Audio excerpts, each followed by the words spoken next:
ಕೇವಲ ಬಹಿರಂಗದ ಪೂಜೆ. ಈ ಬಹಿರಂಗದ ಪೂಜೆ ಅಷ್ಟೇ ಮಾತ್ರ ನಡೆದರೆ ನಮ್ಮ ಮನಸ್ಸು ಪೂರ್ಣವಾಗಿ ಪರಿವರ್ತನೆ ಆಗಲಾರದು. ಪೂಜೆ ಎನ್ನುವಂತಹ ವಿಚಾರವನ್ನು ಮಹಾತ್ಮರ ವಿಚಾರಗಳಲ್ಲಿ ನೋಡೋದಾದರೆ, ಪೂಜೆ ಅಂದರೆ ಪೂಜೆಯಾಗುವುದು ಅಂತ, ಇಲ್ಲದಂತಾಗುವುದು ಅನ್ನೋದಕ್ಕೆ ಪೂಜೆ ಅಂತ ಕರೆದಿದ್ದಾರೆ. ಈ ಒಂದು ನಾವೇ ಇಲ್ಲದಂತಾಗುವಂತಹ ಸ್ಥಿತಿಯನ್ನು ತಂದುಕೊಳ್ಳೋದಕ್ಕೆ ನಾವೆಲ್ಲರೂ ಪೂಜೆಯನ್ನು ಮಾಡಬೇಕಾಗಿದೆ.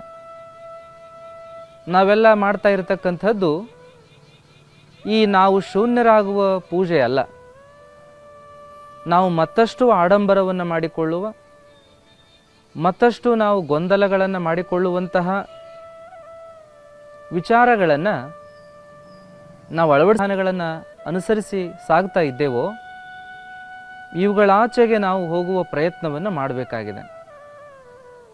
ಬಹಿರಂಗದ ಪೂಜೆ ಬೇಡ ಅಂತಲ್ಲ, ಬಹಿರಂಗದ ಪೂಜೆ ಪ್ರಾರ್ಥನೆಗಳ ಜೊತೆಗೆ ನಿಜವಾದ ಅರ್ಥದಲ್ಲಿ ಅವುಗಳನ್ನು ಮಾಡುವಂತಹ ಪ್ರಯತ್ನದಿಂದ ನಮ್ಮ ಮನಸ್ಸುಗಳನ್ನು ನಾವು ಸುಧಾರಿಸಿಕೊಳ್ಬೇಕಾಗಿದೆ.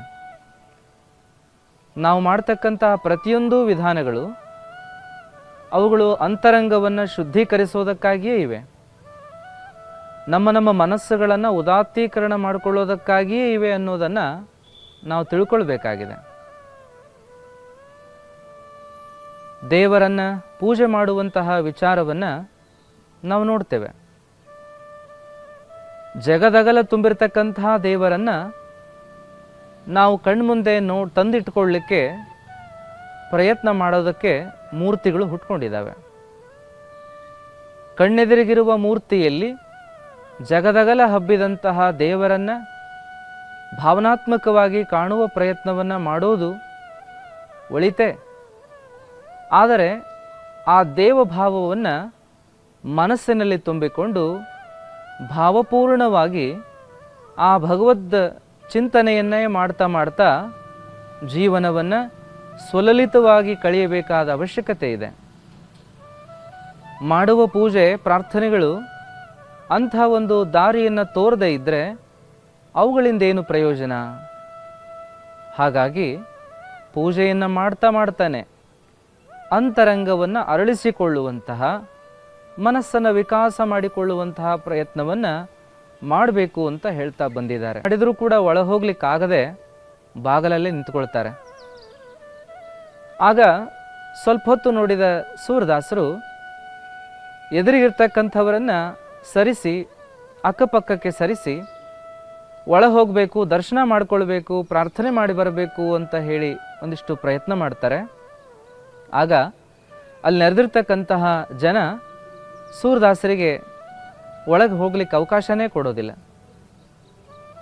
ಆಗ ಮತ್ತೆ ಅವರಿವರನ್ನು ಸರಿಸಿ ಒಳ ಹೋಗಲು ಪ್ರಯತ್ನ ಮಾಡಿದ ಸೂರದಾಸರಿಗೆ ಎದುರಿಗಿರ್ತಕ್ಕಂತಹ ವ್ಯಕ್ತಿ ಕೇಳ್ತಾನೆ, ಅಲ್ಲ, ಇವತ್ತು ಕೃಷ್ಣ ಜನ್ಮಾಷ್ಟಮಿ, ಎಲ್ಲರೂ ದರ್ಶನಕ್ಕೆ ಬಂದಿದ್ದಾರೆ, ದೇವಸ್ಥಾನ ಎಲ್ಲ ತುಂಬ ಹೋಗಿದೆ, ನಾವೆಲ್ಲರೂ ಕೂಡ ದರ್ಶನಕ್ಕೆ ಬಂದಿದ್ದೇವೆ, ನಮ್ಮೆಲ್ಲರನ್ನ ಸರಿಸಿ ನೀವು ಒಳ ಹೋಗಬೇಕು ಅಂತಿರಲ್ಲ, ಏನಿದು ವಿಚಿತ್ರ, ನಿಲ್ರಿ ಸ್ವಲ್ಪ ಅಂತ ಕೂಗ್ತಾನೆ. ಆತನ ಕೂಗಾಟಕ್ಕೆ ಸ್ವಲ್ಪ ಹೊತ್ತು ಸುಮ್ಮನಾದಂತಹ ಸೂರದಾಸರು ಮತ್ತೆ ಸ್ವಲ್ಪ ಹೊತ್ತಿಗೆ ಎದುರಿಗಿರೋರನ್ನ ಸರಿಸೋ ಪ್ರಯತ್ನ ಮಾಡ್ತಾರೆ. ಆಗ ಮತ್ತೊಬ್ಬ ವ್ಯಕ್ತಿ ಅಂತಾನೆ, ಕಣ್ಣಿರ್ತಕ್ಕಂಥ ನಮಗೆ ದೇವರು ಕಾಣ್ತಾ ಇಲ್ಲ, ಇನ್ನು ಕಣ್ಣಿರದೇ ಇರ್ತಕ್ಕಂಥವ್ರು ನೀವು ಏನು ದರ್ಶನ ಮಾಡ್ತೀರಿ, ದೇವ್ರು ನಿನ್ನೇನು ನೋಡ್ತೀರಿ ಅಂತ ಅಂದಾಗ ಸೂರದಾಸರು ನಗನಗುತ್ತಾ ಹೇಳ್ತಾರೆ, ಹೌದಪ್ಪ, ನೀ ಹೇಳ್ತಾ ಇರೋದು ಸತ್ಯ, ನನಗೆ ಕಣ್ಣಿಲ್ಲ, ನನ್ನ ಕಡೆಯಿಂದ ದೇವರನ್ನು ನೋಡ್ಲಿಕ್ಕೆ ಆಗೋದಿಲ್ಲ, ಆದರೆ ನಾನು ದೇವ್ರ ಮುಂದೆ ನಿಂತರೆ ದೇವರು ನನ್ನನ್ನಾದರೂ ನೋಡಬಹುದಲ್ಲ, ಆ ಕಾರಣಕ್ಕಾದರೂ ಕೂಡ ನಾನು ಒಳಗೆ ಹೋಗಬೇಕು, ದೇವರನ್ನು ದರ್ಶನ ಮಾಡಬೇಕು ಅಂತ ಹಂಬಲಿಸ್ತಾ ಇದ್ದೀನಿ ಅಂತಂದಾಗ ಎಲ್ರಿಗೂ ಆಶ್ಚರ್ಯ, ಆನಂದ ಎರಡೂ ಆಗಿತ್ತು.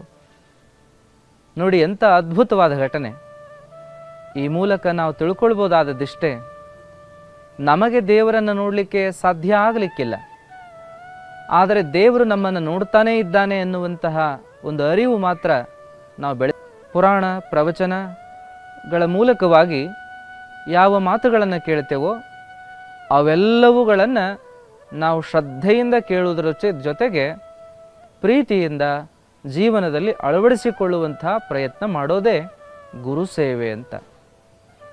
ಹಾಗಾಗಿ ಇಂತಹ ಒಳ್ಳೆಯ ವಿಚಾರಗಳನ್ನು ಶ್ರದ್ಧೆಯಿಂದ ಕೇಳುವ, ಪ್ರೀತಿಯಿಂದ ಪಾಲಿಸುವ ಕೆಲಸವೇ ಸೇವೆ ಅಂತ ನಾವು ತಿಳಿದರೆ ಬಹುಶಃ ಅದರಿಂದ ಬಹಳಷ್ಟು ಪ್ರಯೋಜನವನ್ನು ನಾವು ಪಡ್ಕೊಳ್ಳಿಕ್ಕೆ ಸಾಧ್ಯ ಆಗುತ್ತೆ.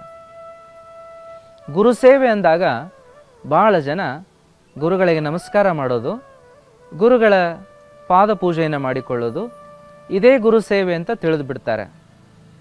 ಆದರೆ ಇದೇ ಗುರು ಸೇವೆ ಅಂತಲ್ಲ. ಪೂಜೆ ಮಾಡೋದು, ನಮಸ್ಕಾರ ಮಾಡೋದು ಅವರವರಿಗೆ ಬಿಟ್ಟ ವೈಯಕ್ತಿಕ ವಿಚಾರ. ಅದರಿಂದಲೂ ಕೂಡ ನಮಗೆ ಒಂದಿಷ್ಟು ಕಿಂಕರ ಭಾವ, ವಿನಯ ಭಾವ ಮೂಡಲಿಕ್ಕೆ ಸಾಧ್ಯ ಆಗುತ್ತೆ. ಆದರೆ ಅದಕ್ಕಿಂತಲೂ ಹೆಚ್ಚಾಗಿ ನಾವು ಪ್ರಯತ್ನ ಮಾಡಬೇಕು ಏನನ್ನ ಅಂತಂದರೆ, ಗುರುಸೇವೆ ಅಂತಂದಾಗ ಕೇವಲ ಗುರುವಿನ ಪಾದವನ್ನು ಹಿಡಿಯೋದು, ನಮಸ್ಕರಿಸೋದು, ಪೂಜೆ ಮಾಡೋದು ಅಂತಲ್ಲ. ಗುರುಸೇವೆ ಅಂತಂದಾಗ ಗುರುಪಾದವನ್ನು ಹಿಡಿಯೋದಕ್ಕಿಂತಲೂ ಗುರುವಿನ ಪದವನ್ನು ಹಿಡಿಯುವ, ಗುರುವಿನ ಮುಖವಾಣಿಯಿಂದ ಬರುವಂತಹ ಪದಗಳನ್ನು ಹಿಡಿಯುವ, ಆ ಪದಗಳಂತೆ ಬದುಕನ್ನು ನಾವು ಕಳೆಯುವ ಪ್ರಯತ್ನವನ್ನು ಮಾಡಬೇಕಾದದ್ದೇ ನಿಜವಾದ ಗುರುಸೇವೆ. ನಾವೆಲ್ಲ ಗುರುವಿನ ಪಾದ ಪೂಜೆ ಮಾಡಿ, ಗುರುವಿಗೆ ನಮಸ್ಕಾರ ಮಾಡಿ ಮತ್ತು ಗುರು ಹೇಳಿದಂತೆ ನಡ್ಕೊಳ್ಳದೇ ಇದ್ದರೆ ಆ ಪೂಜೆಗೆ, ಆ ಒಂದು ಸೇವೆಗೆ ಏನು ಫಲ? ಹಾಗಾಗಿ ಗುರುಸೇವೆ, ಗುರುಪೂಜೆ ಅಂತ ಕರೆದಾಗ ಅವರ ಮಾತುಗಳನ್ನೇ ಕೇಳುವ, ಅವರ ಮಾತುಗಳಂತೆ ಬದುಕನ್ನು ರೂಪಿಸಿಕೊಳ್ಳುವ ಪ್ರಯತ್ನ ಅಂತ ನಾವು ತಿಳಿದು ಬಿಡಬೇಕು. ಈ ರೀತಿಯಲ್ಲಿ ನಾವೇನಾದರೂ ಒಂದಿಷ್ಟು ನಮ್ಮ ಪೂಜೆ ಸೇವೆಗಳಲ್ಲಿ ಮಾರ್ಪಾಟುಗಳನ್ನು ಮಾಡಿಕೊಳ್ಳುವ ಪ್ರಯತ್ನ ಮಾಡಿಬಿಟ್ರೆ ನಮ್ಮ ಜೀವನದಲ್ಲಿ ಸುಖ ಭೋಗಗಳು ತಾವೇ ತಾವಾಗಿ ಬಂದು ನೆಲೆಸ್ತವೆ. ಮುಂದೆ ಹೇಳ್ತಾರೆ, ಒಣ ಮಾತಾಡಿದರೆಲ್ಲ ಸಣೆ ಹರಿದು ಹೋಗುವುದೇ. ಇದಕ್ಕಿಂತಲೂ ಪೂರ್ವದಲ್ಲಿ ಒಂದೆರಡು ಮಾತುಗಳು ಬರ್ತವೆ. ಹಣವಿದ್ದಾಗಲೇ ಭಕ್ತಿ, ನೆಣವಿದ್ದಾಗಲೇ ಸೇವೆ, ಗುಣವಿದ್ದಾಗಲೇ ಮಾಡಿ ಮುಕ್ತಿ ಪಡೆ ಆತ್ಮ. ಹಣವಿದ್ದಾಗಲೇ ಭಕ್ತಿ ಅಂದರು. ಭಕ್ತಿ ಎಂದು ಕೂಡಲೇ ಕೇವಲ ಪೂಜೆ ಅಂತಲ್ಲ. ಭಕ್ತಿ ಅಂತಂದರೆ ಪೂಜೆಯ ಜೊತೆಗೆ ಹಸಿದವರಿಗೆ ಅನ್ನವನ್ನು ಕೊಡುವ, ನೊಂದವರಿಗೆ ಕಣ್ಣೀರನ್ನು ಒರೆಸುವ, ರೋಗಿಗೆ ಔಷಧಿಯನ್ನು ಕೊಡಿಸುವ, ಹಾಗೂ ನೊಂದವನಿಗೆ ಸಾಂತ್ವನವನ್ನು ಮಾಡುವ ಎಲ್ಲ ವಿಚಾರಗಳು ಕೂಡ ಪೂಜೆಯಷ್ಟೇ ಶ್ರೇಷ್ಠವಾದವುಗಳು. ಅಥವಾ ಪೂಜೆಗಿಂತಲೂ ಶ್ರೇಷ್ಠ ಅಂತಂದುಕೊಂಡ್ರೂ ಕೂಡ ಪರವಾಗಿಲ್ಲ.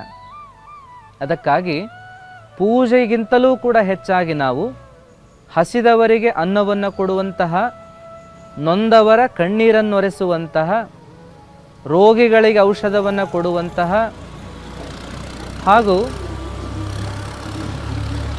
ಸಮಾಜದಲ್ಲಿ ಎಲ್ಲರಿಗೂ ಕೂಡ ನೆರವಾಗುವಂತಹ ಕಾರ್ಯವನ್ನು ನಾವು ಮಾಡ್ತಾ ಸಾಗಬೇಕಾದದ್ದು. ಅದಕ್ಕಾಗಿ ಇಲ್ಲಿ ಹಣ ಅಂತ ತಗೊಂಡಿದ್ದಾರೆ. ಹಣವಿದ್ದಾಗಲೇ ಭಕ್ತಿ ಅಂತಂದಾಗ ಪೂಜೆ ಮಾಡಲಿಕ್ಕೆ ಭಕ್ತಿ ಬೇಕು, ಆದರೆ ಭಕ್ತಿ ಮಾಡಲಿಕ್ಕೆ ಹಣ ಬೇಕು ಅಂತ ಇಲ್ಲಿ ಹೇಳಿರೋ ಮಾತನ್ನು ನೋಡಿದ್ರೆ ಇಲ್ಲಿ ಭಕ್ತಿ ಅಂದರೆ ಅನ್ಯರಿಗೆ ಸಹಕರಿಸೋದು ಅಂತಲೇ ಅರ್ಥ ಆಗುತ್ತೆ. ಈ ಮುಂಚೆ ನಾವೆಲ್ಲ ಕೇಳಿರುವ ವಿಚಾರಗಳಿಗೆ ಅಂದರೆ ಅನ್ನದಾನ ಮಾಡುವ, ವಿದ್ಯೆ ದಾನ ಮಾಡುವ, ಕಣ್ಣೀರೊರೆಸುವ, ಔಷಧಿ ಕೊಡಿಸುವ ಎಲ್ಲ ವಿಚಾರಗಳಿಗೆ ಹಣ ಅವಶ್ಯವಾಗಿ ಬೇಕಲ್ವೇ? ಹಾಗಾಗಿ ಹಣದಿಂದ ನಾವು ಇವೆಲ್ಲವನ್ನು ಮಾಡಬೇಕು. ಹಣವಿದ್ದಾಗಲೇ ಭಕ್ತಿ, ನೆಣವಿದ್ದಾಗಲೇ ಸೇವೆ. ನೆಣ ಅಂದರೆ ಶಕ್ತಿ ಅಂತ ಅರ್ಥ. ಆ ಶಕ್ತಿ ಇದ್ದಾಗಲೇ ಸೇವೆಯನ್ನು ಮಾಡಬೇಕು. ಸೇವೆ ಅಂದಾಗ ಕೇವಲ ಯಾವುದೋ ಒಂದು ಅಂತ ಅರ್ಥ ಆಗೋದಿಲ್ಲ. ಅನ್ನದಾನ ಮಾಡೋದು, ಔಷಧಿ ಕೊಡಿಸೋದು ಅಥವಾ ನೊಂದವರನ್ನು ಸಮಾಧಾನ ಪಡಿಸೋದಷ್ಟೇ ಸೇವೆ ಅಂತಲ್ಲ. ಸೇವೆ ಅಂದರೆ ಇವುಗಳೊಟ್ಟಿಗೆ ಇನ್ನೂ ಅನೇಕ ಇದ್ದಾವೆ. ನಾವು ಎಲ್ಲವುಗಳನ್ನು ಬಲ್ಲವರೇ ಆದರೂ ಕೂಡ ಅವುಗಳ ಬಗ್ಗೆ ಅಷ್ಟಾಗಿ ಲಕ್ಷಿಸೋದಿಲ್ಲ. ನಾವು ಬೆಳಗಾಗಿ ಎದ್ದಾಗಿಂದ ಹಿಡಿದು ರಾತ್ರಿ ಮಲಗೋ ತನಕ ಏನೆಲ್ಲ ಕೆಲಸ ಕಾರ್ಯಗಳನ್ನು ಮಾಡ್ತೇವಲ್ಲ, ಅವೆಲ್ಲವುಗಳು ಕೂಡ ಸೇವೆ ಅಂತ ನಾವು ತಿಳಿಬೇಕು. ಎಲ್ಲವುಗಳು ಕೂಡ ಸೇವೆಯೇ. ಏಳೋದು ಮತ್ತು ಎದ್ದ ನಂತರದಲ್ಲಿ ಮಾಡುವ ಎಲ್ಲ ಕಾರ್ಯಗಳು, ಆ ಕಾರ್ಯಗಳು ನಮ್ಮ ವೈಯಕ್ತಿಕವಾಗಿರಲಿ, ಅವುಗಳು ಕೌಟುಂಬಿಕವಾಗಿರಲಿ, ಅವುಗಳು ಸಾಮಾಜಿಕವಾಗಿರಲಿ, ಅವುಗಳು ಆತ್ಮಿಕವಾಗಿರಲಿ, ಎಲ್ಲವುಗಳು ಕೂಡ ಸೇವೆ ಅನ್ನುವಂತಹ ವಿಚಾರಗಳಿಗೆ ಒಳಪಡುವಂಥವುಗಳು. ಹಾಗಾಗಿ ನಾವು ಎಲ್ಲವುಗಳನ್ನು ಪ್ರೀತಿ ಶ್ರದ್ಧೆಗಳಿಂದ ಮಾಡ್ತಾ ಸಾಗೋಣ. ನಮ್ಮ ಎಲ್ಲ ವಿಚಾರಗಳನ್ನು ನಾವು ಮಹಾತ್ಮರ ವಾಣಿಗಳಿಂದ ಒಂದಿಷ್ಟು ಪಕ್ವ ಮಾಡಿಕೊಂಡು ಅವುಗಳ ಜೊತೆಗೆ ನಮ್ಮ ಕೆಲಸ ಕಾರ್ಯಗಳನ್ನು ಸೇವೆಯಂತೆ ಶ್ರದ್ಧೆಯಿಂದ ಮಾಡೋಣ. ಅದಕ್ಕೆ ನೆಣವಿದ್ದಾಗಲೇ ಸೇವೆ ಎಂದಿದ್ದಾರೆ. ಶಕ್ತಿ ಇದ್ದಾಗಲೇ ಸೇವೆ ಮಾಡಬೇಕು. ಶಕ್ತಿ ಇದ್ದಾಗ ನಾವು ಬರೀ ಉಳಿಸುವ ಪ್ರಯತ್ನವನ್ನು ಮಾಡಿದರೆ ಸಾಕಾಗೋದಿಲ್ಲ. ದುಡಿಯುವ, ಗಳಿಸುವ, ಉಳಿಸುವುದರ ಜೊತೆಗೆ ಆ ಸಂಪತ್ತನ್ನು ನಾವು ಯೋಗ್ಯವಾಗಿ ಬಳಸುವಲ್ಲಿಯೂ ಕೂಡ ನಿರತರಾಗಬೇಕು, ಪ್ರಯತ್ನಶೀಲರಾಗಬೇಕು. ಅಂದಾಗ ಮಾತ್ರ ನಮ್ಮ ಶಕ್ತಿ ಸದ್ಬಳಕೆಯಾಗಿ ಮತ್ತು ಸಂಪತ್ತಿನ ಮೂಲಕ ಪರಿವರ್ತನೆ ಹೊಂದಿ ಅಧಿಕಾರ ಕೀರ್ತಿಗಳ ಮೂಲಕವಾಗಿ ಅದು ಇನ್ನಷ್ಟು ಸದೃಢವಾಗಿ ನಮ್ಮಲ್ಲಿ ನೆಲೆಯೂರಿ ನಿಂತುಕೊಳ್ಳಲಿಕ್ಕೆ ಸಾಧ್ಯವಾಗುತ್ತೆ. ಹಾಗಾಗಿ ಶಕ್ತಿಯನ್ನು ನಾವು ಸರಿಯಾಗಿ ಬಳಸಬೇಕಾದ್ರೆ ಶಕ್ತಿಯನ್ನು ಸೇವೆಗಳಲ್ಲಿ ನಾವು ವ್ಯಯ ಮಾಡೋಣ. ಗುಣವಿದ್ದಾಗಲೇ ಮಾಡಿ ಮುಕ್ತಿ ಪಡೆಯ ಆತ್ಮ. ಗುಣ ಇದ್ದಾಗಲೇ ನಾವು ಇವೆಲ್ಲವನ್ನು ಮಾಡಬೇಕಾಗತ್ತೆ. ಭಕ್ತಿಯನ್ನಾಗಲಿ ಸೇವೆಯನ್ನಾಗಲಿ ಮಾಡಲಿಕ್ಕೆ ಅಲ್ಲಿ ಗುಣ ಬೇಕಾಗತ್ತೆ, ಒಳ್ಳೆಯ ಗುಣ ಬೇಕಾಗತ್ತೆ. ಒಳ್ಳೆಯ ಗುಣ ಇದ್ದವರು ಮಾತ್ರ ಭಕ್ತಿಯನ್ನು ಸೇವೆಯನ್ನು ಒಟ್ಟಾಗಿ ಮಾಡಲಿಕ್ಕೆ ಸಾಧ್ಯ. ಇಲ್ಲದೇ ಇದ್ದರೆ ಹೇಗೆ ಹೇಳಿ? ಹಾಗಾಗಿ ನಾವು ಆ ಒಂದು ಒಳ್ಳೆಯ ಗುಣವುಳ್ಳ ಅನೇಕರನ್ನು ನಾವು ಸಮಾಜದಲ್ಲಿ ನೋಡ್ತೀವಿ. ಅವರಿಂದ ಒಳ್ಳೆಯ ಕಾರ್ಯಗಳು ಕೂಡ ಸಮಾಜಕ್ಕಾಗಿ ಆಗ್ತಾ ಇದ್ದಾವೆ. ಹಿಂದೆ ಆಗಿ ಹೋದಂತಹ ಎಲ್ಲ ಶರಣ ಸಂತ ಮಹಾತ್ಮರೂ ಕೂಡ ಈ ಪರಿಯಲ್ಲಿ ಒಳ್ಳೆಯ ಕಾರ್ಯಗಳನ್ನು ಮಾಡಲಿಕ್ಕೆ ಕಾರಣವಾದದ್ದು ಅವರ ಒಳ್ಳೆಯ ಗುಣ. ಹಾಗಾಗಿ ನಾವು ಬಹಿರಂಗದ ಹಣ ವಸ್ತು ಒಡವೆಗಳ ಸಂಪತ್ತನ್ನು ಹೆಚ್ಚಿಸಿಕೊಳ್ಳೋದ್ರ ಜೊತೆಗೆ ಆಂತರಂಗಿಕವಾದ ಗುಣವನ್ನು ಕೂಡ ಗುಣ ಸಂಪತ್ತನ್ನು ಹೆಚ್ಚು ಮಾಡಿಕೊಳ್ಬೇಕು. ಸಮೃದ್ಧ ರೀತಿಯಲ್ಲಿ ನಾವು ಅನುಭವಿಸಲಿಕ್ಕೆ ಸಾಧ್ಯ ಮಾಡ್ತದೆ. ಅದಕ್ಕಾಗಿ ನಾವು ಒಳ್ಳೆಯ ಗುಣಗಳನ್ನು ಬೆಳೆಸಿಕೊಳ್ಳುವ ಪ್ರಯತ್ನ ಮಾಡೋಣ. ಆಗಿ ಹೋದ ಎಲ್ಲ ಗುರುಗಳಲ್ಲಿ ಅಂತಹ ಒಂದೊಂದು ಒಳ್ಳೆಯ ಗುಣಗಳನ್ನು ಗುರುತಿಸ್ತೇವೆ ನೋಡಿ. ಬುದ್ಧನಲ್ಲಿ ದಯೆಯನ್ನು ಗುರುತಿಸ್ತೇವೆ, ಮಹಾವೀರನಲ್ಲಿ ಅಹಿಂಸೆಯನ್ನು, ಹಾಗೆ ಪೈಗಂಬರರಲ್ಲಿ ಧೈರ್ಯವನ್ನು, ಯೇಸುವಿನಲ್ಲಿ ಪ್ರೀತಿ ಕರುಣೆಯನ್ನು, ಬಸವಣ್ಣನವರಲ್ಲಿ ಭಕ್ತಿಯನ್ನು, ಹೀಗೆ ಎಲ್ಲ ಮಹಾತ್ಮರಲ್ಲಿ ಒಂದೊಂದು ಸದ್ಗುಣಗಳನ್ನು ಕಾಣುವಂತೆ ಆ ಸದ್ಗುಣಗಳಿಂದಲೇ ಅವರು ತಮ್ಮ ಬದುಕನ್ನು ಉದ್ಧರಿಸಿಕೊಂಡಂತೆ ನಾವು ಕೂಡ ನಮ್ಮ ಜೀವನವನ್ನು ಉದ್ಧಾರ ಮಾಡಿಕೊಳ್ಬೇಕು. ಬೇರೆ ರೀತಿಯಲ್ಲಿಯೇ ಪ್ರಯತ್ನ ಮಾಡ್ತೀವಿ. ಹಣ ಗಳಿಸ್ಬೇಕು, ಅಧಿಕಾರ ಪಡಿಬೇಕು, ಭಾಳಷ್ಟು ಜನರನ್ನು ಹಚ್ಕೊಳ್ಬೇಕು, ಏನೇನೋ ಒಂದಿಷ್ಟು ತಯಾರಿಗಳು ನಮ್ಮವು. ಇವೆಲ್ಲವುಗಳಿಗಿಂತ ನಾವು ಒಳ್ಳೆಯ ಗುಣಗಳನ್ನು ಬೆಳೆಸಿಕೊಳ್ಳುವ ಪ್ರಯತ್ನದಲ್ಲಿದ್ದು ಬಿಟ್ಟರೆ ಆ ಒಳ್ಳೆಯ ಗುಣಗಳೇ ನಮ್ಮನ್ನು ಒಳ್ಳೆಯ ರೀತಿಯಲ್ಲಿ ಬೆಳೆಸ್ತವೆ ಮತ್ತು ಜೀವನವನ್ನು ಕೂಡ ಒಳ್ಳೆಯ ರೀತಿಯಲ್ಲಿಯೇ ಕಳೆಯಲಿಕ್ಕೆ ಸಹಾಯ ಮಾಡ್ತವೆ.